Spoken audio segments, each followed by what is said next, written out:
자, 고린도전서 4장 14절로 15절 합독하겠습니다. 내가 너희를 부끄럽게 하려고 이것을 쓰는 것이 아니라 오직 너희를 내 사랑하는 자녀같이 권하려 하는 것이라.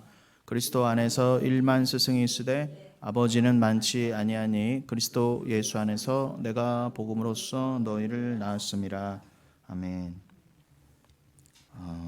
네, 이번 달에 이제 스승의 날이 있었죠. 그래서 더더욱 우리가 좀 마음에 와닿고 정확히 이해해야 될 말씀이죠.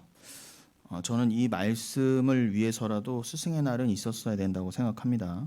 엉뚱한 스승의 날을 지키려는 것이 아니라 우리끼리 이 땅에서 네가 스승이다, 네가 선생이다, 서로 금 달아주고 서로 칭찬 받아 먹고, 그렇지 내가 선생이지 이렇게 으쓱대라고 스승의 날을 주신 게 아니라, 근데 대부분은 그렇게 가잖아요. 목사들조차도 내가 스승임네 하고 스승의 날은 곧 나를 위한 것인 양 이렇게 생각을 합니다. 그렇지 않습니다.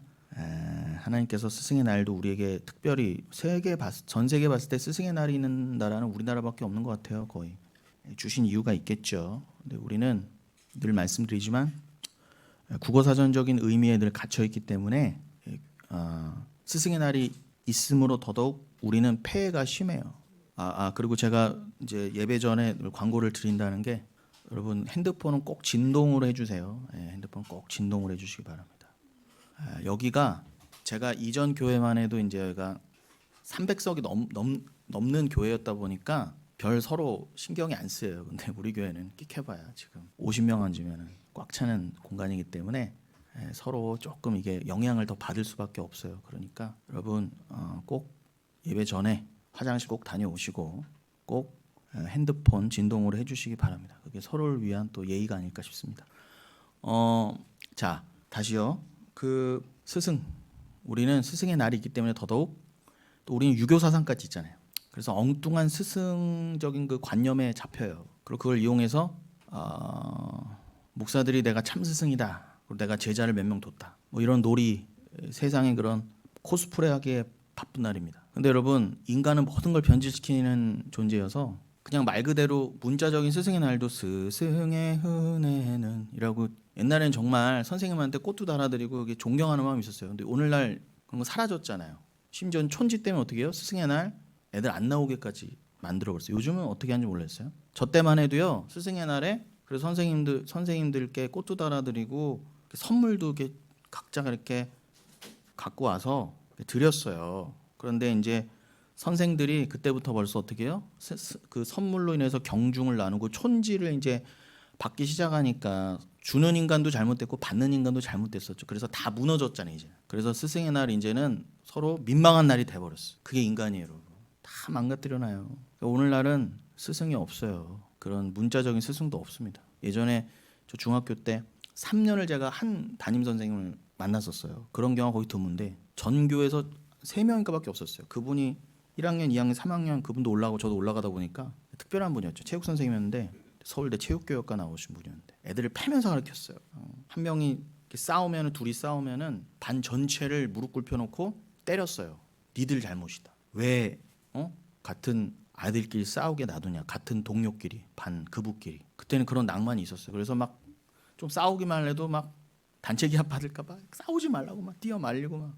요즘 그런 게 어디 있어요? 개인주의 시대에. 선생이 애 하나 살짝만 손만 대도 찰칵 찍고 신고하고 난리니. 그 선생님이 제가 한 대학생 지나서 찾아갔는데, 언제 졸업하고 한 10년 정도 있다가 찾아갔더니 선생님 이렇게 테니스를 치고 계시더라고요. 그러면서 선생님 요즘도 아이들 그렇게 매로 잘 훈계하시고 그렇게 선생님의 지론과 철학을 잘 아직도 그렇게 펼치고 계십니까? 그랬더니요, 피식 웃으시더라고요. 테니스나 친다는 거죠. 저는 그때 딱 알아봤어요. 이 선생님이 포기했을 정도면 우리나라 교육은 끝났다. 그 사명감에 불타던 분이 물론 연세도 드셨겠지만 이미 대한민국 교육은 끝났다는 거예요. 그분이 손을 놨다는 건. 그로부터도 벌써 시간이 20년 이상 지났을 테니까 오늘날 여러분 여러 가지 미디어를 통해서 봐도 알잖아요. 어떤 작금의 시대인지. 제가 왜 이런 말씀을 드려요? 인간은 그렇다는 거예요. 그러니 여러분, 이걸 가지고 들어와서 교회 안에서도 얼마나 횡행하면서 잘못 이것이 오용되고 남용되고 왜곡됐겠습니까? 그런데도 제가 왜 그걸 굳이 말씀드리느냐? 그러므로 우리는 이러할 때 자, 성경에 분명히 스승에 관한 말씀이 있는데 이거를 잘 이해해야 돼요. 안 그러면 여러분 하나님이 깨달으라고 주신 제도마저 다 망가뜨려서 더 왜곡시키고 더 안 좋은 곳으로 빠져요. 더 악화가 양화를 구축한다니까요. 그렇기 때문에 잘 아셔야, 그리고 그런 거를 스승이 뭐고 아비가 뭔지를 개념을 성경적으로 딱 알고 계셔야 이 세상 세파에 흔들리지 아니하시고 여러분의 믿음이 더 견고하게 되며 우리 교회가 올바른 교리로 나아갈 수 있기 때문에 제가 오늘도 쥐잡듯 하는 것입니다. 그래서 오늘 본문을 이제 고린도전서 4장 14절로 15절로 잡은 거고요. 제목은 이제 복음으로써 너희를 낳았습니다. 분명히 스승 얘기로 시작했는데 아비의 얘기로 끝납니다. 그럼 이 스승과 아비의 얘기가 어떻게 접목이 될 것인가? 어떻게 이 연결되지 않는 개념이 어떻게 상충되는 것들이 어떻게 그리스도 안에서, 분명히 그리스도 안에서라고 그랬습니다. 그리스도 안에서 일만 스승, 그리스도 안에서 아비가 된 요 그리스도 안에서 잘 깨달아야 돼요. 미리 말씀드리지만 그리스도 안에서 일만 스승에서 일만 스승을 축혀 세워주는 게 아닙니다. 우리 다 스승이 되자 이렇게 되는 게 아니에요. 주가 다 일만 스승도 허락하셨다요. 스승의 날도 허락하시고 가짜 목사들도 스승님 하고 추앙받는 거를 그리스도 안에서 허락해 봤다는 거예요. 그러나 니들이 스승이 아니라 스승 정도가 아니라 아비를 만나야 된다 이 뜻입니다. 아비는 거의 없다 이 뜻이에요. 스승은 많으나 1만 스승이 있으나 세상에 목사가 1만 명만 되겠습니까? 몇만 명이에요. 제가 보기엔 뭐 맨날 기도할 때 5만 주의종, 제가 보니까 10만 명도 더 되는 것 같아요. 그러나 진짜 뭐 스승 정도가 아니라 아비는 거의 없다. 거의 없다. 마치 누가복음 18장에서 예수님께서 내가 다시 올 때 이 세상에서 믿음을 보겠느냐 하신 거랑 똑같아요. 거의 없다는 거예요. 내가 왔을 때 진정한 아비, 그 말씀을 전해 주어서 아들을 낳는, 구원시키는 아비가 없으므로 내가 믿음을 보겠느냐, 그렇게 읽으셔도 좋아요. 그래서 여러분 예수님께서도 뭐라고요? 함부로 스승 되려고 하지 말라고 하신 거예요. 네가 스승 되려고 하느냐? 정신 똑바로 차려야 된다는 거죠.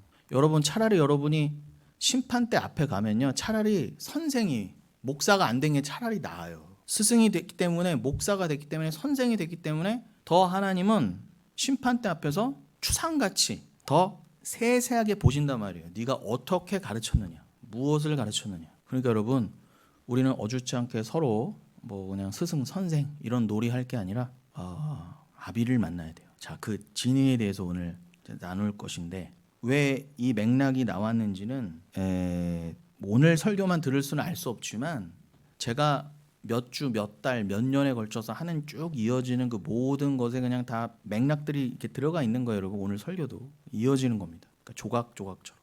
물론 늘 그렇듯 우리가 매주 설교를 그리스도와 하나님 나라로 결론을 맺지만 그건 작은 결론이고 큰 결론도 역시 그리스도 하나님 나라잖아요. 그 그리스도와 하나님 나라라는 결론을 맺기 위해서 오늘도 작은 이 결론으로 오늘 본문을 통해서 그리스도라는 결론을 내어서 우리 교회가 추구해야 될 큰 결론, 그 구원과 하나님 나라를 계속 이렇게 이어가면서 공부하면서 되새기고 강화시켜 가는 거예요. 그래서 오늘 이 고린도전 4장도 뜬금없이 나온 게 아니라 지난 설교, 그리고 앞으로 있을 설교, 그리고 지금까지 해왔던 설교의 모든 맥락과 닿기 때문에 제가 말씀드린 겁니다. 자, 그러면 작은 맥락부터라도 살피려면 지난주에 우리가 그래도 작은 맥락이라도 이어가려면 세부적으로 우리가 이해를 더하려면은 지난 시간에 어떤 말씀으로 마쳤었죠? 디모데후서 4장 1절로 4절이었습니다. 열어주세요. 디모데후서 4장 1절로 4절. 읽어드리겠습니다. 하나님 앞과 살아있는 자와 죽은 자를 심판하실 그리스도 예수 앞에서 그가 나타나실 것과 그의 나라를 두고 엄히 명하노니 너는 말씀을 전파하라. 때를 얻든지 못 얻든지 항상 힘쓰라.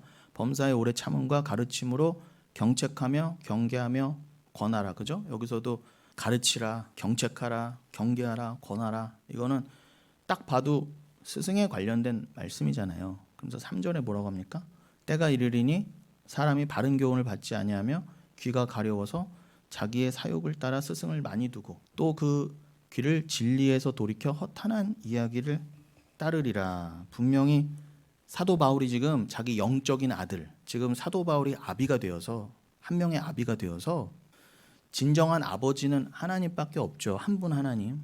근데 그 진짜 아버지, 그 아버지를 전하는 자, 디모데에게 전하는 그 진리 대신 아버지를 전하는 자가 또 아비가 되는 거예요. 그래서 사도 바울은 디모데의 아비가 될 수 있었던 겁니다. 그 디모데는 지금 영적으로 아들이에요. 영으로 낳은 아들이에요. 아까 고린도전서 4장의 표현을 하면 복음으로서 낳은 아들이 바로 디모데입니다. 그래서 지금 디모데에게 편지를 따로 써서 말년에 거짓 스승에 대해서, 잘못된 스승론에 대해서 지금 일침을 가하면서 너는 반드시 이럴 때가 이를 거야. 종말에. 지금도 그러하고 앞으로 더욱 그러할 거야. 그러니 너는 반드시 분별하라라고 했으니 이게 2000년 전의 말씀이면 오늘날은 말에 뭐하다겠어요. 오늘날에 말하면. 자, 거기서 뭐라고 한다고요? 하나님 앞과 살아있는 자와 죽은 자를 심판하실 그리스도 예수 앞에서 그가 나타나실 것과 그의 나라를 두고 엄히 명하노니. 그러니까 참 스승, 뭐 스승 정도가 아니라 아비는요, 진리를 전해주는 아비, 단순히 지식을 전해주는 스승이 아니라 진리를 전해준 자는 아비라고 합니다. 스승 정도가 아니라. 그 아비가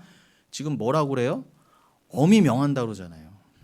그리스도 예수 앞에서, 하나님 앞에서, 그의 심판 앞에서, 그의 부활 앞에서, 영원히 이미 임한 하나님 나라지만 영원히 실제로도 이제 임할 그 나라는 분명히 있다. 보이지 않지만 분명히는 그 나라를 두고 내가 엄히 명한다. 그거를 근거로 두고 그 하나님 나라를 어떤 담보물로서 저당 잡고 지금 말하는 거예요. 그럼 여러분, 하나님 나라를, 우주보다 큰 하나님 나라, 우주도 살라질 건데 우주보다 큰 하나님 나라를 저당 잡고 지금 말하는 거면은 더 이상 담보물이 없는 가장 큰 담보물을 가지고 엄히 명하는 겁니다. 그래서 뭐라고 그래요? 후배, 이제 자기 영적인 아들이면서 또 후배 목회자가 될 디모데에게 엄히 명하노니 너는 말씀을 전파하라. 때를 얻든지 못 얻든지 항상 힘쓰라.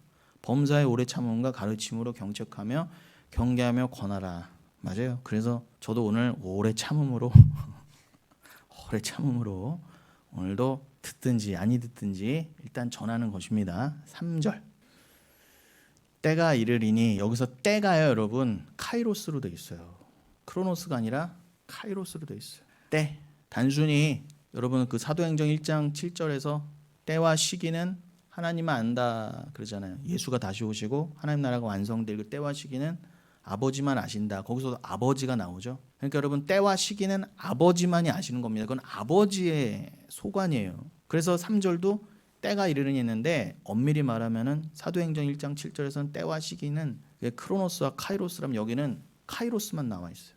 근데 여러분 크로노스가 됐던 카이로스가 됐던 건 다 하나님의 시간이라는 거예요. 엄밀히는 뭐예요? 크로노스는 쉽게 말하면 이 시공간에 같이 우리가 감지할 수 있는 과거, 현재, 미래를 말하는 거예요. 헬라어는 시제가 과거, 미래, 완료 세 가지 있잖아요. 근데 우리는 과거, 현재, 미래 있잖아요. 아무튼 뭐가 됐던 이 땅의 언어로 말할 수 있는, 이 땅의 개념으로 한정 지을 수 있는 그 과거, 현재 내지는 미래 내지는 완료, 그런 것들을 포함해서 그것들이 가리키는 걸 크로노스라고 그래요. 이 땅에서의 시간. 근데 여러분 우리는 다 죄인이고 연약한 존재라 크로노스도 못 벗어나요. 그러니까 여러분 지금 벌써 50년 60년 지나시니까 몸이 후퇴하는 거예요. 관절이 아프고 피부가 늘어지고 흰머리가 나고. 저도 오늘 흰머리 몇 개 뽑았어요. 왜 그래요? 우리는 크로노스 안에 갇혀있기 때문에. 근데 우리는 크로노스도 못 벗어나요 스스로요. 그런데 어떻게 카이로스를 노네요. 말이 안 되는 거예요. 근데 이 카이로스는 크로노스를 덮는 개념이에요. 엄밀히 말하면 크로노스는 없어질 겁니다. 그리고 벌써 그 크로노스를 없애시기 위해서 예수가 카이로스를 갖고 오셨어요. 그래서 그 카이로스를 묵시라고 해도 좋습니다. 진리, 천국이라고 해도 좋고요. 그 묵시가 예수 그리스도가 묵시 그 자체가 되셔서 묵시를 가지고 카이로스를 가지고 뚫고 들어오신 거예요. 이 크로노스의 시공간에. 그걸 때가 이르리니라고 하는 겁니다. 그래서 예수님께서는 어떤 표현을 즐겨하셨다? 때가 참에, 카이로스가 딱 참에. 그럼 그 말은 뭐예요? 크로노스 가운데 카이로스를 펼쳐 보이신다는 거예요 지금. 그런데 이게 그냥 두서없이 내지는 계획 없이 내지는 그냥 우연으로 되는 게 아니라 하나님이 딱딱 정하신 시기에 딱 맞춰서, 크로노스적으로도 시기에 딱 맞춰서 카이로스를 펼쳐 보이신다 이 땅에. 그래서 창조와 종말은, 창조에서부터 종말은 딱 시간에 맞게 진행되는 거예요. 하나님이 정해놓으신 계획에 맞게. 그런 의미가 포함된 게 때가 이르리니예요. 근데 더 세부적으로는 여기서 문맥은 뭐예요?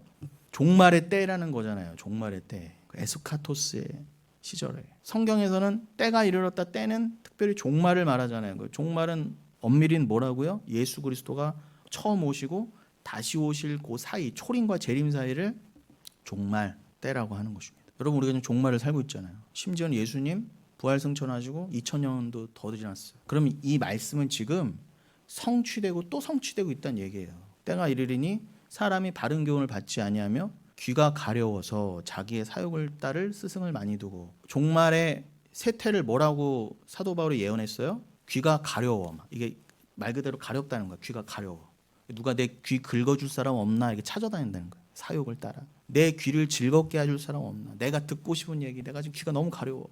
내가 듣고 싶은 말이 있어. 내 안에 탐심, 사욕이 막 드글드글해서 내가 원하는 말씀이 있어요. 그래서 그 목사 그렇게 귀를 잘 시원하게 해준대. 찾아가 보자. 그래서 다 스승이래. 여기도 목사라고 그러고, 저기도 좋은 목사 있다고 그러고, 이분도 좋다고 그러고, 저분도 스승이래요. 오늘날 똑같지 않습니까?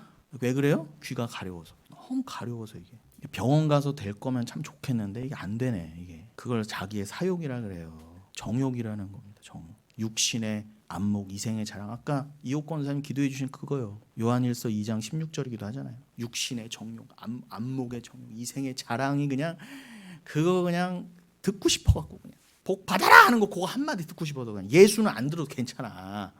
예수라고는 참복 우리 좀 이따 나누겠지만 고린도전 4장에서 말하는 그리스도와 함께 저기 세상 끄트머리 저 찌꺼기처럼 나를 두셨다는 그 자리는 내가 싫어. 자기 분의 자리는 싫어. 난 그냥 나를 세상에서 부유하게 해주고 내가 원하는 삶을 살게 해줄 그런 귀를 시원하게 해줄 그 사람 그냥 다 스승이라고 할 거야. 그것도 여기 가서 스승이래.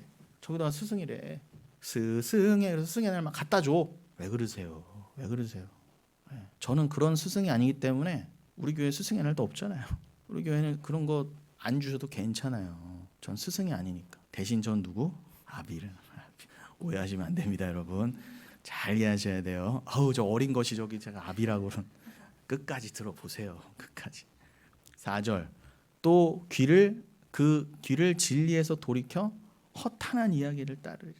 허탄한 이야기. 여러분, 그 3절 다시 보시면 그 바른 교훈이라고 돼 있잖아요. 바른 교훈. 이게 헬라어를 찾아보면은 이제 눈이 이제 이거 작은 글씨 적어놓은 게 제가 이거 다 못 외워서 적어왔는데 휘기아이 누세스 디다스칼리아스라고 돼 있어. 이 디다스칼리아가 교훈이거든요. 그거에 이제 복수형이 돼 있는데 그래서 디다스칼레오 하면 이제 뭐 가르치다, 그리고 디다스칼로스 하면 뭐 스승 이런 뜻입니다. 바른 교훈 이거는 정말 우리가 받아야 되는, 단순히 뭐 이 세상 착하게 살아라, 돈 많이 벌어라, 삼강오륜 뭐 이런 거 가리키는 걸 바른 교훈이라고 하지 않아요. 그거는 세상 스승도 알려주는 거예요, 여러분. 요즘은 근데 아까 말씀드린 것처럼 뭐라고요? 이제 세상 스승도 애들한테 안 가르쳐줘요. 왜요? 애들이 그거 들으면 선생님 뭔 소리예요 지금, 당신이 무슨 선생이야 스승이야, 그냥 대학 입시만 잘 가게 그냥 해줘. 그리고 무시하잖아요. 요즘 학교 선생님들 인정해요? 학원 선생이나 조금 선생으로 인정하지.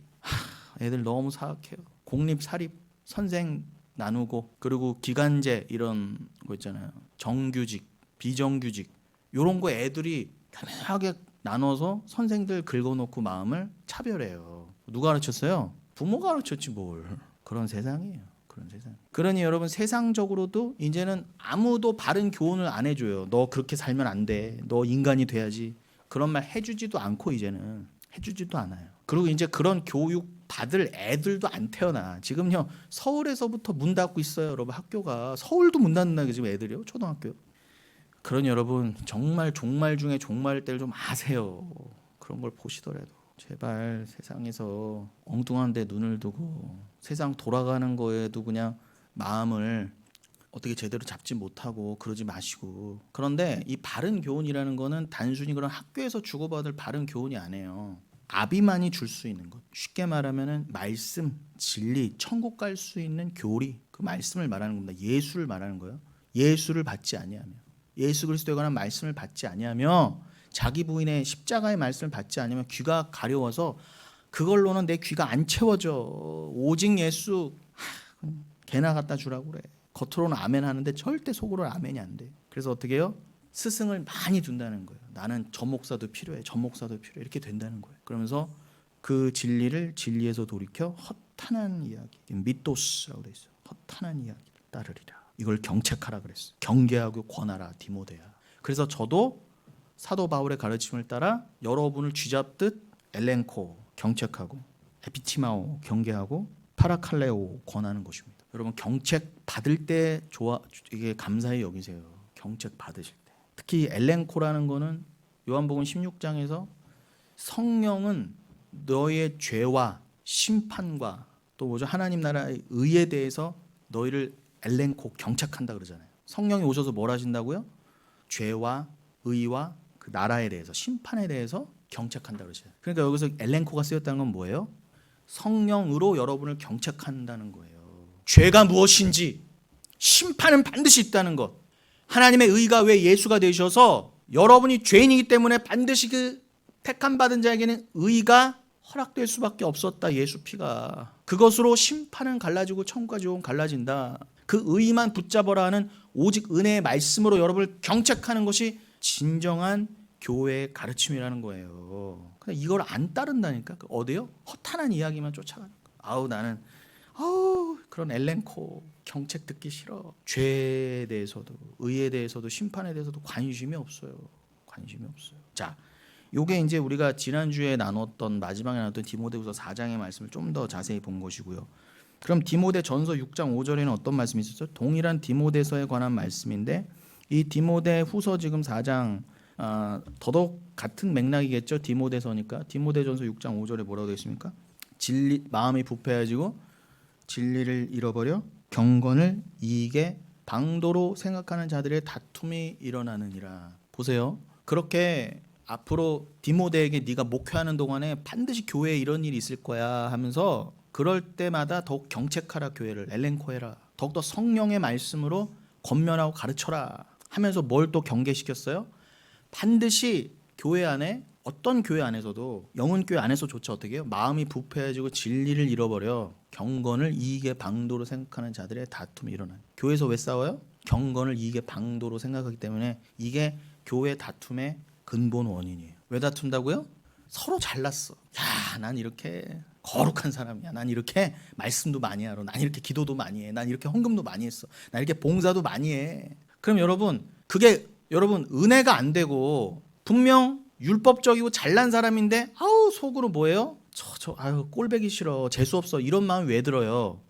서로 그거를 자랑 삼기 때문에 그래요. 자랑 삼으니까 재수 없어 보이는 거예요. 야 나처럼 살아봐. 나 이렇게 예수 믿고 복 받았어. 그리고 자기를 교묘하게 가려. 자기의 그런 주님 앞에 드러나야 될 죄인의 모습. 그냥 세상 눈치만 보고 세상에서 보일 나만 신경 써요. 그리고 어떻게 교회는 왜 와요? 경건 모습 자랑하려고. 분명히 사도 바울이 디모데한테 또 했던 말이 뭐예요? 그날에는 경건의 모양은 풍성하지만 경건의 이익이 없는 자들, 경건의 열매가 없는 자들이 대부분일 거다 그러잖아요. 겉으로는 다 경건해, 다 거룩해, 다 그리스도인이야, 다 교회 다닌대. 그런데 뭐예요? 그리스도가 성령인 사도 바울이 디모데가 봤을 때, 참 목사가 봤을 때 저건 그냥 경건의 모양만 갖춘 자가 대다수라는 거예요. 그런데 꼭 그들끼리 싸워. 여러분 가만히 보세요. 여러분이 다니셨던 교회들도 한번 살펴보세요. 꼭 그러한 자들끼리 부딪혀서 싸우잖아요. 왜 그래요? 서로 그걸 자랑 안 삼고 내가 교회 나와서 뭐 장로한다 권사한다 이런 걸 내 이익의 방도로 안 삼고 그냥 나는 뒷자리로 겸손하게만 가면, 목사부터 뒷자리로 가면 어떻게 다툼이 일어나요. 그러니까 여러분 다툼은 왜 일어난다? 서로 다 자기 자랑 잘났다 하는 것 때문에 일어나는 거예요. 이게 말세지 말에 분명히 일어날 거다. 우리 교회도 마찬가지입니다. 그래서 제가 늘 경계하는 거예요. 그러면서 지난 시간에 우리 본문이 어디였죠? 에스겔서 33장이었잖아요. 자연스럽게 이어질 수밖에 없어요. 자, 33장에 보시면 여러분 제가 설명드렸지만 에스겔서는 33장부터가 어떤 에스겔 그 선지자의 그 선지의 내용이, 선견의 내용이 대전환을 이룬 장면이 바로 33장이에요. 그도 그럴 게 32장부터 보면은 그 대강 그때의 시대적 상황이 에스겔이 기록해 놨죠. 시대적 배경을요. 정확하게 기록해 놓길 뭐라고 했다고요? 12째 해 12째 달 초하루에 여호와의 말씀이 내게 이르시되라는 말씀이 32장 1절에 나와요. 그게 대충 언제쯤이었다고요? 기원전 585년경, 즉 예루살렘이 완전히 절단나고 한 2년쯤 지났을 때, 정확히는 한 1년, 그저 거의 2년 다 됐을 때, 그때 에스겔의 나이는 한 37살 때쯤이라고 그랬죠. 그때 말씀이 또 임한 거예요, 에스겔에게. 그런 맥락이 이어지면서 33장 21절 이후에는 어떤 장면이었다고요? 그 나라가 이제 이미 에스겔은 이미 기원전 597년경에, 그러니까 지금 에스겔서 32장과 33장보다 한 10년 전쯤에 이미 바벨론의 포로로 끌려와 있어요. 이해되시죠, 여러분? 에스겔은 이미 25세쯤 됐던 해에 기원전 597년경에 이미 여호야긴 왕과 함께 이미 바벨론으로 끌려와 있고, 지금 예루살렘은 껐떡껐떡 거의 나라가 멸망해가는 시점이에요. 그러다가 에스겔이 25살에 끌려와서 한 12년 지나고 나서 한 37살쯤 됐을 때에 나라가 이제 완전히 멸망한 거예요. 완전히 성전까지 무너진 거예요. 그래서 내가 그 소식을 들었다. 요게 33장 21절이에요. 엄밀히 말하면 뭐예요? 에스겔서 32장 1절에서 그게 사로잡힌 지 12째 달이었다고 한다면 33장 21절 한 2개월 정도 시간을 거슬러서 내가 사로잡힌 지 내가 37살 되던 해에 포로로 내가 잡혀온 걸로는 한 12째 해에 10째 달 10월 정도 됐을 때에 이제 완전히 망가진 고국에서, 저 예루살렘에서, 남유다에서 내 동포 한 명이, 동족 한 명이 바벨론으로 온 거예요. 끌려오면서 나한테 소식을 들려줬다, 이 뜻이에요. 그런데 요거는 뭐라고요? 에스겔서 24장 25절로 27절의 성취라고 그랬죠. 하나님께서 분명히 에스겔에게 24장에서 이미 에스겔아, 네가 이제 살다 보면은 네가 37살쯤 됐을 때에 저기 예루살렘에서 너 동족 하나가 와서 이제 완전히 우리나라가 작살났어요라는 소식을 분명히 전해줄 거야. 그때 너는 더더욱 성령에 충만해서 전해야 될 말이 있어. 내가 전달해줄 말씀이 있어. 너 기다려, 그랬던 거예요. 근데 그게 진짜 에스겔이 딱 그 나이가 되고, 아까 디모데후서 4장의 표현은 뭐예요? 때가 이름에, 때가 참에 어떻게 정말로 하나님의 말씀이 딱 성취가 돼버린 거예요. 여러분, 하나님 말씀은요, 이 한치의 오차도 없이 정해진 딱 그때에 때가 딱 차면은 반드시 성취가 돼요. 그러니까 에스겔이 정말이네. 그럼 내가 그 하나님께서 주시는 말씀에 더욱더 집중해야지, 그런 상황이 되겠죠. 그런 맥락 가운데에 지금 25절, 26절이 있는 거예요. 지난주에도 분명히 봤었는데 한 번 더 보는 거예요. 요 두 절만 보겠습니다. 그러므로 너는 그들에게 이르기를 주 여호와께서 이같이 말씀하시되 너희가 고기를 핏째 먹으며 너희 우상들에게 눈을 들며 피를 흘리니 그 땅이 너희의 기업이 될까 보냐. 너희가 칼을 믿어 가증한 일을 행하며 각기 이웃의 아내를 더럽히니 그 땅이 너희의 기업이 될까 보냐 하고 27절까지 볼까요? 너는 그들에게 이르기를 주 여호와께서 이같이 말씀하시되 내가 나의 삶을 두고 맹세하노니 황무지에 있는 자는 칼에 엎드려뜨리고 들에 있는 자는 들짐승에 넘겨 먹히게 하고 산성과 굴에 있는 자는 전염병에 죽게 하리라. 이렇게 되어 있습니다. 여러분, 이건 심판에 관한 말씀이잖아요. 너희가 왜 망했는가? 너희 예루살렘이 왜 망했는가? 너희 선민이 왜 하나님 앞에 심판을 받을 수밖에 없었는가를 지금 에스겔에게 말씀해 주시잖아요. 근데 이 말씀은 이미 뭐예요? 만세전에 어떻게 해요? 딱 때가 되면 내가 너의 입술에 성령을 통해 줄 거야. 그거 선포해라 했던 그 내용이에요. 그럼 여러분, 이건 구약이지만 아까 우리가 먼저 읽은 신약, 디모데서도 그렇고 똑같잖아요. 때가 이름에 동일한 다 그 때잖아요. 그러면 표현은 다를지언정, 시대는 다를지언정, 전해지는 말씀은 에스겔 때나 사도 바울 때나 디모데 때나 똑같다는 거예요. 그래서 오늘날도 똑같아야 된다는 거예요. 다르면 안 돼요. 말씀만, 기록된 말씀만 전해줘야 돼요. 이스라엘도, 육신적 이스라엘도 이렇게 살아서 망했기 때문에 너희들 정신 차려라, 엘렌코 해줘야 돼요. 경책시켜야 돼요. 왜 이 세상에 눈을 두고 있어? 봐, 에스겔도 똑같은 말 했잖아. 그래서 망했는데 왜 그걸 본보기로 못 삼어? 심지어 이제는 예수 그리스도가 죽고 부활하시고 사도 바울까지 전하다 죽고 간 지가 2000년이 지났어요. 에스겔이 한 말씀 그대로 받아서 표현만 달랐지 그대로 이 땅에 눈 두지 말아라. 보이는 게 다가 아니다. 이 세상은 멸망할 곳이다.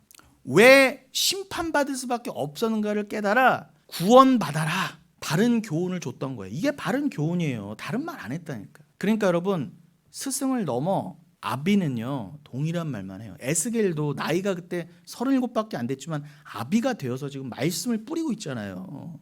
나이는 상관없어요. 어차피 천국 가면 다 다이다이예요. 어차피 가면 뭐 거기서도 뭐 에스겔 우리 조상님 뭐 사도 바울 형님 뭐 이렇게 존대하는 거 없어요. 거기 가면 다 다이다이. 빨리 가고 싶어. 빨리 야자 타임 하고 싶어 가서. 자, 여러분 여기서 강조합니다. 뭐라고요? 구약의 언어로 뭐라고 에스겔이 왜 망했다. 뭘 경책시키고 있어요? 뭘 엘렌코하고 있어요? 뭘 지금 자꾸 교회에게 경책시키고 있어요? 너희가 고기를 핏째 먹으며 너희 우상들에게 눈을 들며 피를 흘리니 그 땅이 너희의 기업이 될까 보냐. 뭐예요? 이 피는 제물, 제사를 상징하잖아요. 근데 이거를 무시했다는 거잖아요. 단순히 네가 왜 그걸 문자적으로 그냥 핏째 먹었다고 위생적으로 더럽게 그 왜 건강에 안 좋게 왜 그 혐오스럽게 피를 먹어 이 뜻이 아니라 그렇기도 하지만 더 중요한 건 뭐예요? 진짜 중요한 의미는 제사와 예배를 무시했다는 거예요. 그 말은 뭐예요? 그 제물의 피가 가리키는 바 십자가의 보혈을 상징하는데 하나님의 진정한 제물이신 어린 양의 피를 상징하는데 그거를 핏째 먹었다는 건 뭐예요? 무시했다는 거잖아요. 게다가 히브리서 9장 22절에 뭐라고 그래요? 이거에 도장을 찍어주듯 피 흘림이 없은즉 죄사함이 없다고 분명히 말씀하셨는데 이 피거든요. 그래서 피. 그리고 어제 뭐 안수 집사님하고도 대화를 했지만 요한일서 5장에 보면은 물, 피, 성령은 하나라면서요. 물과 피가 하나라는 걸 증거하는 이는 성령이라면서요. 그러니까 물, 피, 성령은 다 같은 말이에요. 표현만 다를 뿐이지. 그러니까 피를 핏째 먹었다는 건 무슨 뜻? 성령을 무시했다는 거예요. 성령을 무시했다. 성령 모독이라는 것이죠. 그래서 망했다는 거예요. 단순히 너 왜 그냥 핏째 먹어? 이래서 망했다는 게 아니라 그러니까 제대로 알고 제대로 말씀을 해석해 들으시라는 거예요. 제발. 그러니 그 내용이 예수를 무시하지 마라. 오직 은혜와 오직 피와 오직 성령을 무시하지 마라가 아까 사도 바울이 디모데에게 전했던 거랑 똑같은 내용이잖아요. 표현만 다르지. 26절 너희가 칼을 믿어 가증한 일을 행하며 각기 이웃의 아내를 더럽히니 그 땅이 너희의 기업이 될까 보냐. 단순히 바람 피고 뭐 이렇게 남녀 그게 망가지고 이렇게 성적 윤리적인 도덕이 무너졌다 그 뜻이 아니라 그건 당연한 거고요. 아까 말씀드렸죠. 스승의 날 이제 세상도 무너졌어. 뭐 우리가 삼강오륜을 그렇게 중요시 여기고 그래서 뭡니까? 선생에 대한 그 옛날에는 선생님 그림자도 밟지 말아야 된다고 그랬는데 그런 게 어디 있어요. 그러니까 요즘은 모든 형식이 다 무너져가는 거는 당연하고 그러니 여러분 오늘날 어떻게 해요? 예전에는 그렇지만 오늘날 더더욱 어떻게 해요? 이런 성윤리가 무너지는 건 당연한데 단순히 성윤리를 탓하신 게 아니라 뭐라고요? 그거는 너의 배가 목적이었다는 거죠. 너의 쾌락이 목적이라는 건 뭐예요? 나를 우상 삼았다는 거죠. 나의 욕심을 위해서는 이웃이 뭐 고통을 받건 말건 뭐 우리 가족이 고통을 받건 말건 상관없다는 거예요. 내 배만 채우면 돼. 내 욕심만 채우면 돼. 내 쾌락만 채우면 돼. 그게 나를 우상 삼은 거잖아요. 그러니 내 가족, 내 이웃도 함부로 하는데 하나님은요 오죽하겠습니까? 눈에 보이는 좀 사랑을 배워보라고 눈에 준 가족과 이웃도 함부로 하는데 내 욕심 때문에 보이지 않는 하나님께는 더할 거 아닙니까? 그러니 그 우상 숭배를 포함한 거기 때문에 그래서 망했다는 거예요. 그러니 내가 맹세하노니 하나님께서 이건 예수 그리스도가 진실로 이렇게 똑같아요. 내가 내 삶을 두고 맹세하노니 반드시 심판한다. 우상 숭배 그리고 그 예배를 무시하고 성령을 모독하는 것. 그래서 예수님도 모든 죄는 다른 죄는 모르는데 성령 모독은 죄사함을 못한다 그러잖아요. 피를 무시하면 안 돼요. 은혜를 무시하면 안 됩니다. 그러니까 하나님께서 그냥 저기 어디 굴에 숨어 있는 자, 뭐 어디 황무지에 있는 자, 들에 숨어 있는 자, 다 심판받을 놈들은 끌어다가 다 죽여버리신다고 하는 거예요. 그 우상 숭배 죄 때문에, 그 피를 무시한 죄 때문에. 거기에는 세상 착한 자들, 세상 권력자들, 세상 부요한 자들 다 들어가 있어요. 어떤 삶을, 그런 세상적인 삶이 중요한 게 아니라 뭐 그렇게 세상에 칭찬받고 칭송받고 윤리 도덕이 대단한 삶을 살았어도, 뭐 심지어는 평생 교회 다니면서 경건한 모습을 살았어도 결국은 경건의 열매가 없어서 어떻게 해요? 피째 그 재물을 먹는 것처럼 그리스도의 피를, 그 예배를 무시한 자, 영과 진리로 드린 예배를 무시한 자. 아니 여러분, 이 눈에 보이는 교회에서의 예배도 허투루 하는데 눈에 보이지 않는 영과 진리의 참 예배가 당연히 무너지겠어요? 안 무너지겠어요? 여러분 제발 정신 차리세요. 그래서 모이라는 거예요. 아니 눈에 보이는 예배도 허투루 하는데 영과 진리로 뭐 사는 데서 각자가 그 말도 안 돼. 제가 솔직히 말씀드리면 그냥 좋게 너무 상처 안 받으시고 그냥 그래 아직은 모르고 아직은 연약하니까 제가 이해하려고 하는 거지. 도대체 예배 앞에 변명이 어디 있어요? 자유를 말하면 잘 알아들으세요. 눈에 보이는 형식도 무너지는데 무슨 영과 진리로 예배를 드리고 앉았냐고 하는 말이 도대체 그거는 입만 뻥끗거리는 거라니까 그거는요. 답답합니다. 그러니까 하나님이 다 잡아 죽이시겠다 하는 거예요. 이 말을 안전할 수가 없어요. 자, 그래서 어떻게 해요? 지난주에 요게 에스겔서 33장 특별히 마지막 부분이 본문이었잖아요. 33장의 결론이 어떻게 났었어요? 이 말이 반드시 응하리니 응할 때에는 그들이 한 선지자가 가기 가운데 있었으면 알리라. 그죠? 그냥 이 사람도 스승이고 저 사람도 좋다. 야, 저 사람 목소리가 좋대. 야, 저 사람은 노래를 잘한대. 야, 저 사람은 재밌는 말을 많이 한대. 야, 저 사람은 박사래. 야, 저 사람은 유명하대. 이렇게 일만 스승을 둬요. 자기 귀가 가려우니까. 에스겔도 그 취급했는 거예요. 한번 드러나 보자. 한번 가서 좀 다르대. 뭔가 다르다. 뭐 부패도 아니고 그냥 여기 말씀 들었다. 저기 말씀 들었다. 부패예요, 부패? 나중에 알게 될 거예요. 지옥에서라도 알게 돼요. 아, 아비는 한 명이구나. 아비는. 자, 그런 말씀 가운데 요한복음 7장을 안 볼 수가 없어요. 자, 요한복음 7장 1절로 10절을 보겠습니다. 요한복음. 여러분 잘 정신 차리세요. 지금 우리가 막 신구약을 막 이제 더 넘나들 거예요. 앞으로 가면서요. 여러분 정신 꼭 차리셔야 돼요. 요한복음 7장 1절부터 보겠습니다. 더우시면 에어컨 켜시고요. 그 후에 예수께서 갈릴리에서 다니시고 유대에서 다니려 아니하심은 유대인들이 죽이려 함이로라. 유대인의 명절인 초막절이 가까운지라. 그 형제들이 예수께 이르되 당신이 행하는 일을 제자들도 보게 여기를 떠나 유대로 가소서. 스스로 나타나기를 구하면서 묻혀서 일하는 사람이 없나니 이 일을 행하려 하거든 자신을 세상에 나타내소서 하니 이는 그 형제들까지도 예수를 믿지 아니함이로라. 예수께서 이르시되 내 때는 아직 이르지 아니하였거니와 너희 때는 늘 준비되어 있느니라. 세상이 너희를 미워하지 아니하되 나를 미워하나니 이는 내가 세상의 일들을 악하다고 증언함이라. 너희는 명절에 올라가라. 내 때가 아직 차지 못하였으니 나는 이 명절에 아직 올라가지 아니하노라. 이 말씀을 하시고 갈릴리에서 머물러 계시니라. 그 형제들이 명절에 올라간 후에 자기도 올라가시되 나타내지 않고 은밀히 가시니라. 이 말씀만 가지고도 참 이게 뭐 괜찮습니다. 오늘 시간을 다 써도 좋습니다. 여러분 이거 굉장히 깊은 말씀이 들어가 있어요. 지금 예수님이 초막절을 앞두고 계세요. 초막절에는 율법에 어떻게 나와 있어요? 반드시 유대인 남자라고 하면은 예루살렘에 올라가서 성전에서 예배를 드려야 되는 그때였어요. 아직은 시공간적으로 예수님조차도, 그래서 예수님이 율법의 완성이 되시려고 예수님도 아직은 육아래 계셨기 때문에 안 그러셔도 되는 분이, 그 모든 율법과 성전의 주인이셨던 그분도 올라가셨단 말이에요. 초막절에. 그렇다고 한다면 여러분 아직 휘포머네 인내 가운데 여러분 육안에 계신 분들이 왜 예배를 등한시하냐 도대체. 예수님도 저렇게 올라가셨는데 때에 맞춰서 성전에. 그렇다고 제가 지금 문자주의가 아니잖아요. 꼭 주일 성수하자 그런 뜻이 아니라 여러분 지금 진지하시라는 거예요. 말씀에. 이 세상이요 참 신기해요. 여러분 그렇게 똑똑한 사람이 많아요. 머리 좋은 사람도 많고요. 그런데 보면요 영적으로 다 너무 무지해. 그렇게 똑똑한 사람들이, 그렇게 부자인 사람들이, 그렇게 좋은 대학 나온 사람들이 영적으로 너무 무지해요. 에어컨을 좀 위로 올리시고 온도를 낮추셔야 돼. 그래야 냄새도 안 나고 시원해요. 네. 네. 괜찮습니다. 저 충분히 시원해요. 네. 네. 다시 한번요. 지금요 초막절을 앞두고 있습니다. 그런데 어떤 상황이냐 간단히 말씀드리면은 형제들, 예수님의 동생들 있잖아요. 육적인 동생들, 혈육들이 있었단 말이에요. 예를 들면 누구? 야고보서의 야고보, 유다서의 유다 같은.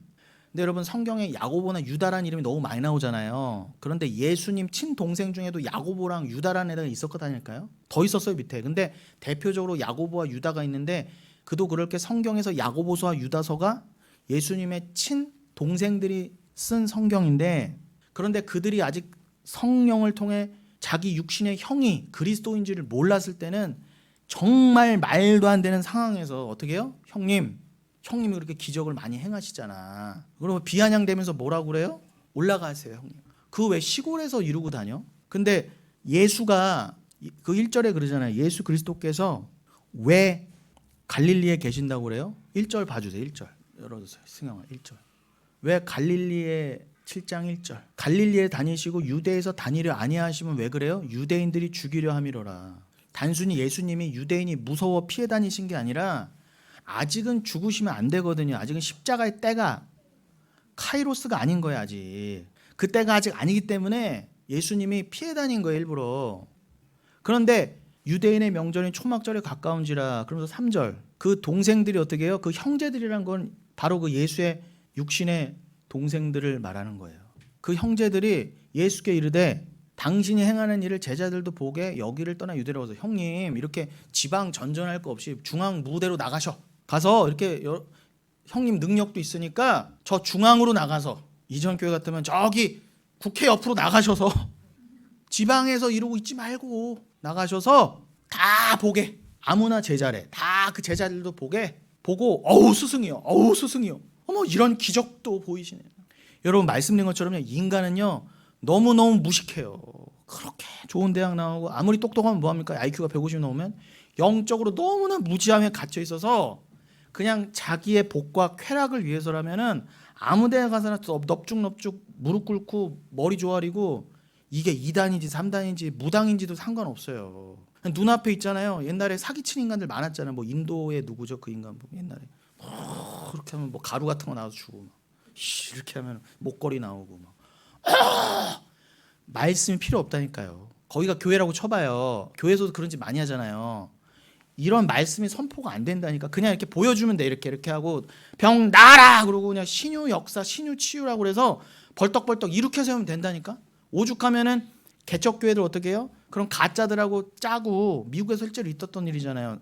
내가 얼마 줄 테니까 너 내가 기도하면 뒤에서 안진뱅이처럼 앉아있다 일어나라. 이런 거래까지 하는 게 오늘날 작금이에요. 그게 20년 전 소식이었다면, 교계의 뉴스였다면 오늘날은 말해 뭐합니까? 근데 다 영적으로 무식이 중에 무식이 깽깽이들이라 그냥 나가서 고개 숙이는 거예요.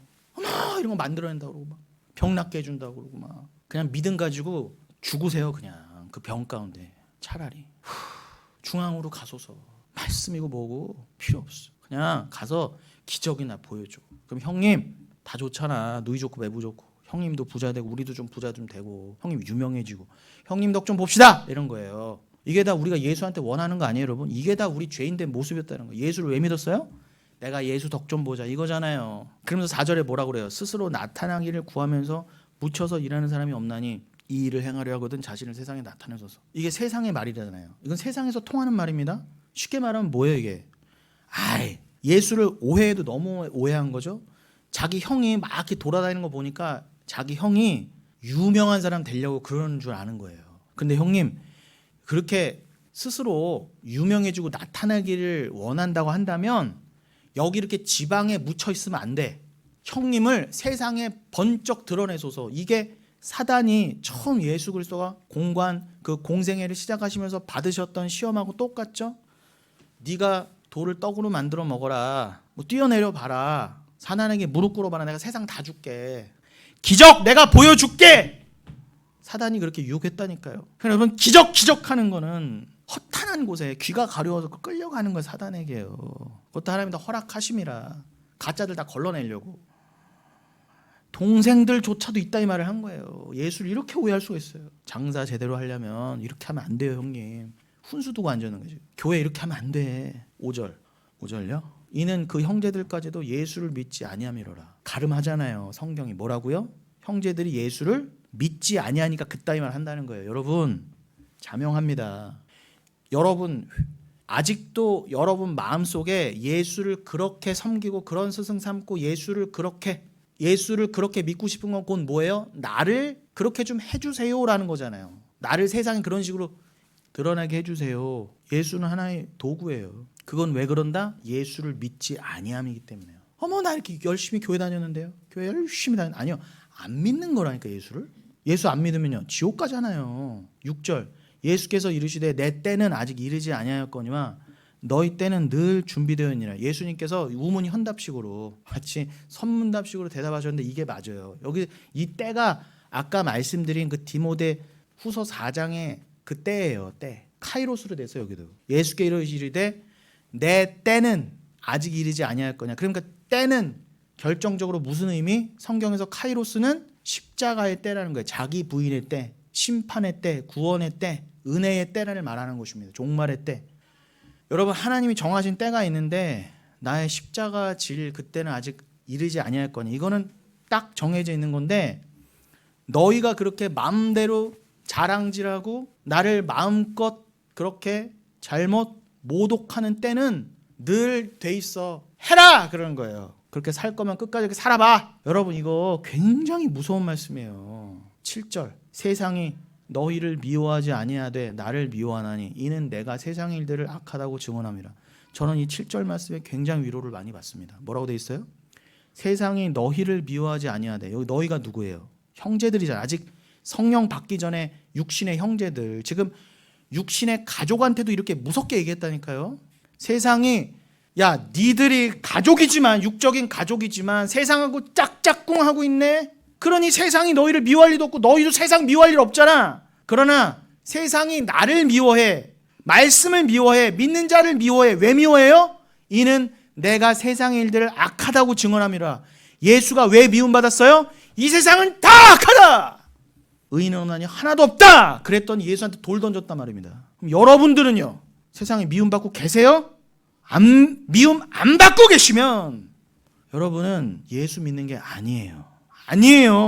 그러니 여러분 저도 동일한 말씀을 전하는 거예요. 세상의 일들은 악한 것이다. 세상은 악하다. 다 멸망당할 것이다. 아까 에스겔도 뭐라고요? 다 들에 숨었던 어디에 숨었던 다 찾아내서 잡아 족친다 그러시잖아요. 그렇게 말하는 선지자 누가 이뻐해요? 스승이 될 수 없어요. 세상이 좋아하는. 그런 여러분은 아비를 쫓아가십시오. 8절 너희는 명절에 올라가라. 내 때가 아직 차지 못하였으니 나는 이 명절에 아직 올라가지 아니하노라. 안 올라갈 거야.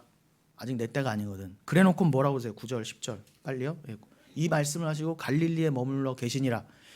형제들이 말할 때는 갈릴리에 계셨다니까. 올라가세요 형님 할 때는 있었어요 갈릴리에. 근데 10절에 뭐라고요?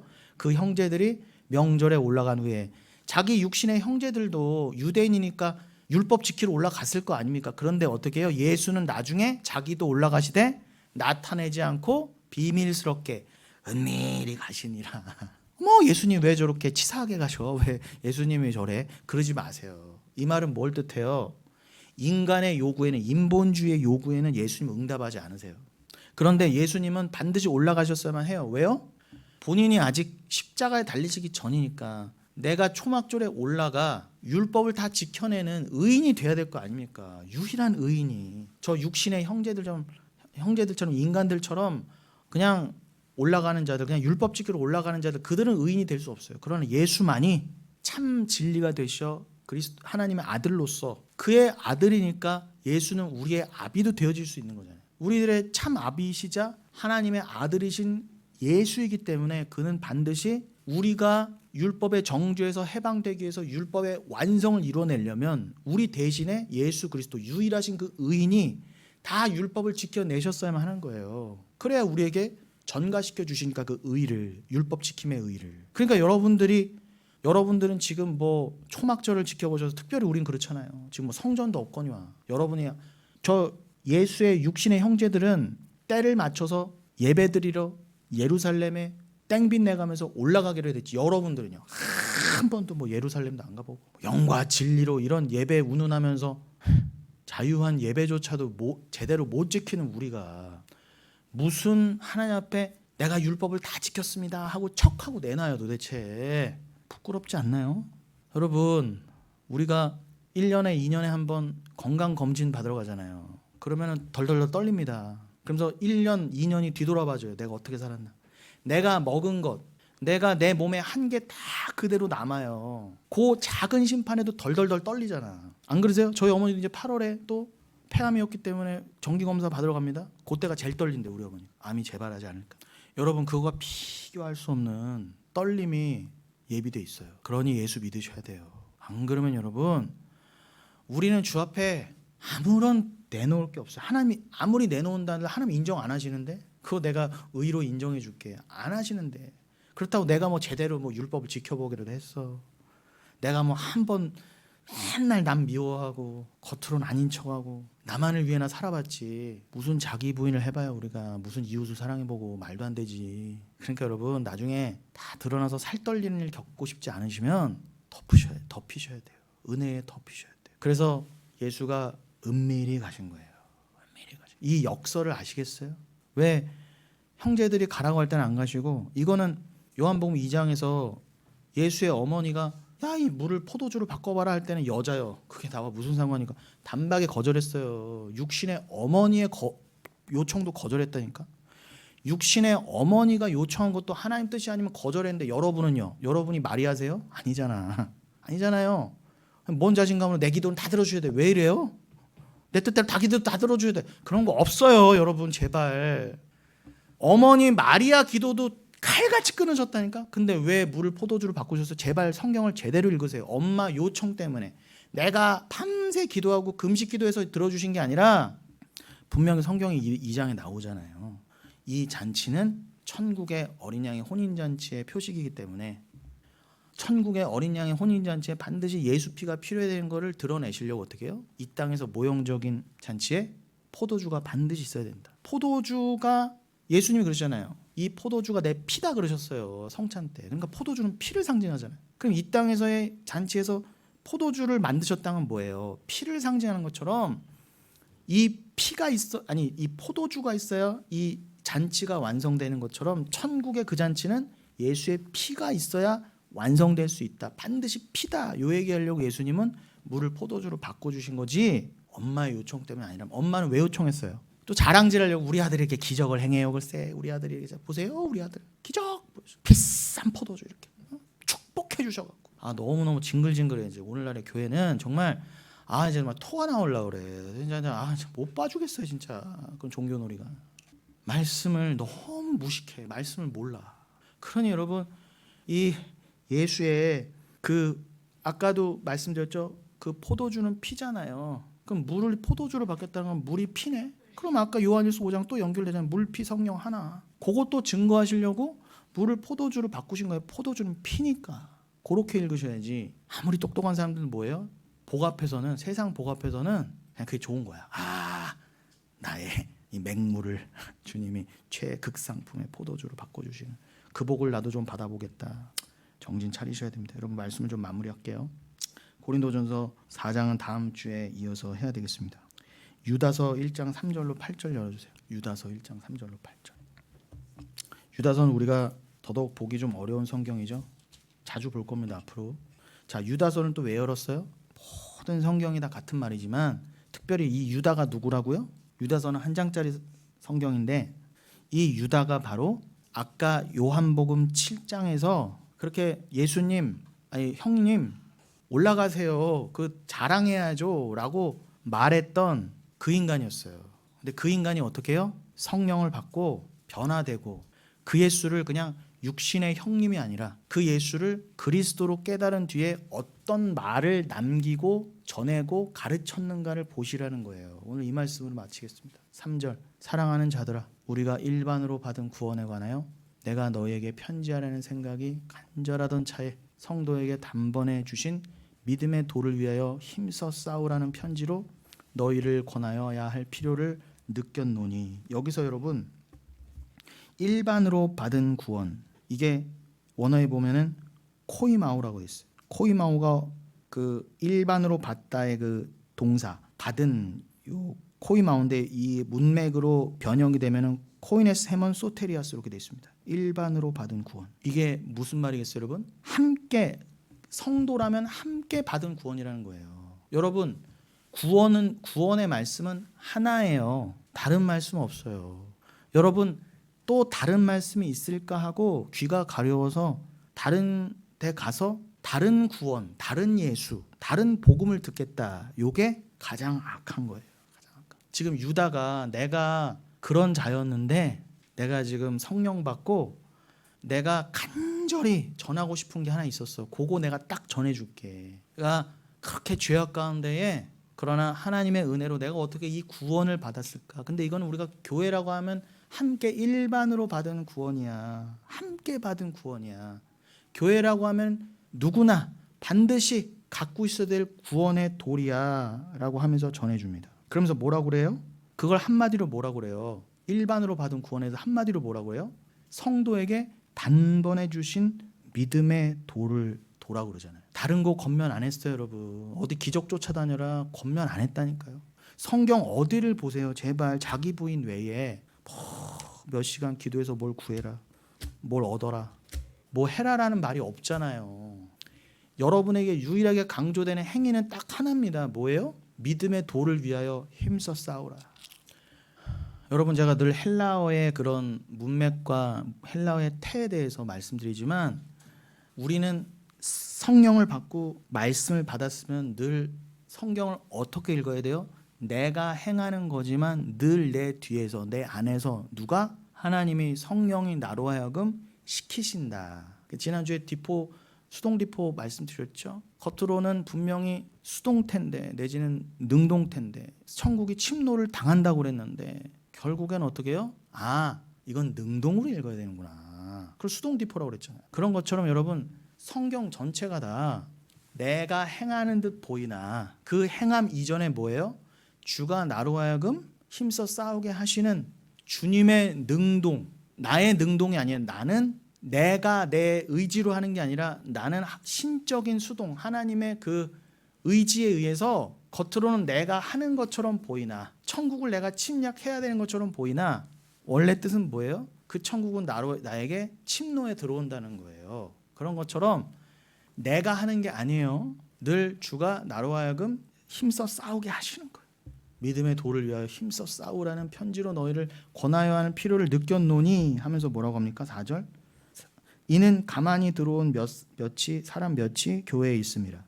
그들은 옛적부터 이 판결을 받기로 미리 기록된 자니 경건하지 아니하여 우리 하나님의 은혜를 도리어 방탕한 것으로 바꾸고 홀로 하나이신 주제 곧 우리 주 예수 그리스도를 부인하는 자니라.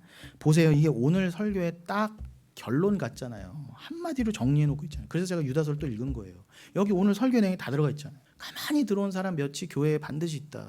이 원어에 보면 이게 옆문으로 들어왔다는 뜻이에요. 뭐 옆문으로 들어왔든 뒷문으로 들어왔든 아무튼 가만히 들어왔대. 어디서부터? 겨 들어왔어. 그런데 이들은 뭐예요? 옛적부터 만세 전부터 이 판결을 받기로, 어떤 판결? 가라지로, 심판으로, 지옥으로 판결 받기로 이미 기록된 자라는 거예요. 여러분, 생명책에 이름이 있고 저주의 책에 이름이 있는 것처럼 계시록에도 그러잖아요. 그런 것처럼 여러분, 천국 갈 자, 지옥 갈 자 만세 전에 정해져 있어요. 그리고 오늘 핵심 주제 중에 하나는 경건이 또 여기도 나오잖아요. 경건을 뭐라고 이해할 수 있어요? 참 경건이 뭐라고 그래요? 유다서 1장 4절만 봐도 우리 하나님의 은혜를 방탕한 것으로 바꾸고 홀로 하나이신 주제 곧 우리 주 예수 그리스도를 부인하는 게 여러분 경건하지 않은 거예요. 경건하지 않은 건 술 담배 좀 안 하는 게 아니고 뭐라고요? 하나님의 은혜를 도리어 방탕한 것으로, 오직 은혜, 그죠? 어머니 마리아, 예수님의 육신의 형제들이 갔던 길을 거슬러 갖고 예수를 자기 욕심을 위해 신앙을 써. 아까 디모데전서 6장 5절의 표현으로 경건을 자기 이익의 방도로 써요. 그러니까 맨 교회가 싸운다고 그랬죠. 방탕한 것으로, 허탄한 것으로, 그냥 내 귀가 가려워서 내 귀에 듣고 싶은 것으로 바꿔. 그 은혜를. 그게 곧 뭐예요? 우리 주 예수 그리스도를 부인하는 거예요. 여러분, 베드로가 예수님 부인했다가 용서받았잖아요. 그 용서 안 받으면 안 돼요. 그러니 도대체 뭘 회개해야 되고 우리가 뭘 용서받아야 되는지를 자꾸 가르치고 전해야 되는데 엉뚱한 예수만 전하는 거예요. 그거를 불경건이라 그래요. 맨날 기도원 가고 몇 시간 기도하고 봉사 많이 하고 그럼 뭐합니까? 그거 하지 말란 얘기가 아니라 제발 이거를 잘 알아들으시기 바랍니다. 말씀을 깨달은 분들은요 더 열심히 해요. 더 열심히. 한쪽도 소홀히 할 수 없어요. 소홀히 하는 인간치고 제가 진정 자유한 자를 좀 못 봤어요. 5절. 너희가 본래 모든 사실을 알고 있으나 내가 너희로 다시 생각나게 하고자 하노라. 주께서 백성을 애굽에서 구원하여 내시고 후에 믿지 아니하는 자들을 멸하셨으며.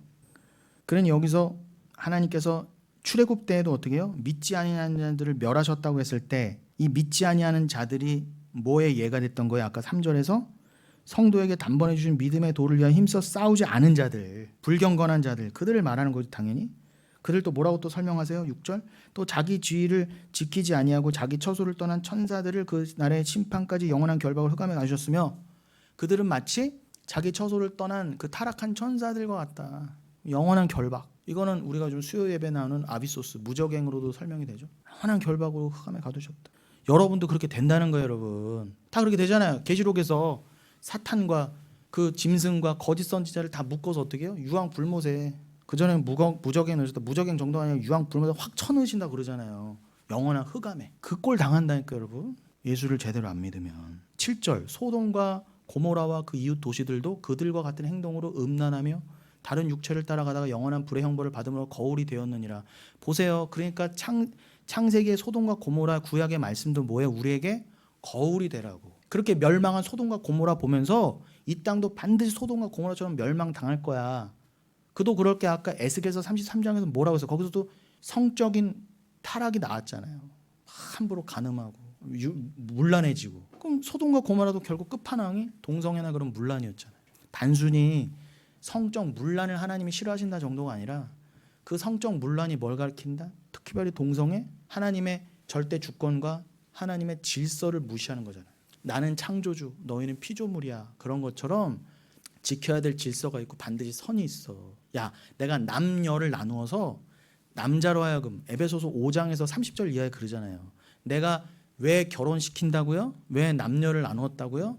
남자는 그리스도의 역할을, 여자는 교회의 역할을 해서 그 그리스도와 교회의 신부의 하나됨의 비밀을 배워보라고 내가 남녀를 나누고 결혼시킨다 했더니 뭐예요? 대부분 다 99.9%가 어떻게 해요? 그냥 자기들 유익과 만족을 위해서 예수 없이 다 결혼하고 앉았잖아요. 그게 오늘날의 세태예요. 스승의 날이 무너진 거 똑같죠. 이미 여러분 아무리 뭐 대호화스러운 결혼을 해도요, 예수 없이 그냥 막 버리는 잔치는 그냥 인본주의의 잔치예요. 거기에 불이 떨어질 거예요. 여러분 고린도전서 7장에도 나오잖아요. 결혼 그렇게 목매지 마세요. 애 낳는 거 목매지 마세요. 목사님 어떻게 재수없는 말 할 수가 있어요? 아니 고린도전서 7장에 나오잖아요. 거기서 고자 얘기 나오잖아요. 나면서부터 고자 된 자, 아니면 스스로 내가 율법의 행위처럼 내가 스스로 고자 돼야지 라고 하냐, 스스로 하나님 앞에 고자 된 자, 또 뭐가 돼 있어요? 이거야말로 신적 수동이잖아요. 천국을 위해서 스스로 고자 됐지만 하나님이 고자 만들어버린 자, 세 가지 부류를 말씀하시면서 이 얘기는 시간이 없어서 나중에 또 하겠지만, 그러면서 사도 바울이 뭐라고 그래요? 야, 결혼 뭐 꼭 해도 되고 안 해도 되고 뭐 이런 거 없어. 자녀? 내가 봤을 땐 이 마지막 때에 차라리 거기 매이지 말아라. 안 낳는 게 나 그랬다니까 여러분. 오늘날은 말해 뭐 하겠어요. 그러니까 여러분 아기 낳으려면요, 결혼해서 아기 낳으려면 각오하고 낳으세요. 각오하고. 내가 더 이 말씀과 복음에 집중하기가 어려워질 거를 각오하고 애를 키우시란 말이에요. 임신도 하시고. 사도 바울이 거기에 대한 수고가 너무 크니까 네가 그거 하느라 말씀을 놓치고 예배를 놓친 게 분명하기 때문에 차라리 그냥 독신으로 하면 그냥 살아. 너가 살다가 이혼했어? 그러면 굳이 또 재혼하려고 하지 마. 그냥 살아. 그렇게까지 말씀하세요. 그 말이 뭐예요? 문자적으로 읽지 마시고 주 앞에서는 뭐 꼭 결혼해야지, 이혼하면 안 돼, 뭐 재혼해야지, 이런 거를 말해주는 게 성경적인 교훈이 아니라는 거예요. 하나님이 다, 심지어는 하나님 나라를 위해서 저처럼 바울처럼 고자 만들어버린 자 있다니까. 애 없이 그냥 낳고 싶어도 못 낳게 만들어버린 자가 있다는 거예요. 그럼 그 자가 나는 왜 이렇게 만들었어요? 못한다는 거예요. 누군가는 거기에 있어서 그 역할을 해야 되거든요. 그럼 결혼한 자도 내가 뭐 결혼했으니까 하나님께 뭐 특별한 뭐 은혜를 받았다, 내지는 내가 뭐 다산을 했으니까 주님 날 더 축복해 주신다, 내 자식 새끼가 서울대 갔으니까 나는 더 복 받았다, 이런 거 없다는 거예요. 왜들 그래? 그러니 여러분, 그 결혼과 성 이런 것들도 잘 이해를 하시는 가운데 여러분 이 8절 마지막에 읽겠습니다. 유다서 1장 8절. 그러한데 꿈꾸는 이 사람들도 그와 같이 육체를 더럽히며 권위를 업신여기며 영광을 비방하는도다. 맞습니다. 이 가짜들을 뭐라고 그래요? 일만 스승을 꿈꾸는 자들, 환상이나 말하는 자들, 꿈 해몽이나 해주는 자들, 엉뚱한 말하는 자들, 말씀은 뒷전이고 가려운 귀나 긁어주는 자들, 그들이 하나님의 영광을 비방하는 자들이다. 여러분 꼭 이 말씀으로 이 말세를 살아가시며 여러분의 처지 가운데에 있으면서 하나님의 그 은혜만을 사모하시고, 여러분의 그 처지는 왜 그렇게 두셨다? 여러분이 성도라면 여러분이 하나님의 은혜를 더 깨닫고 그 자리에서 하나님을 드러내는 자로. 누군가는 예수가 하신 일을 그 두 증인이 돼서 하나로 묶여서 드러내야 되잖아요.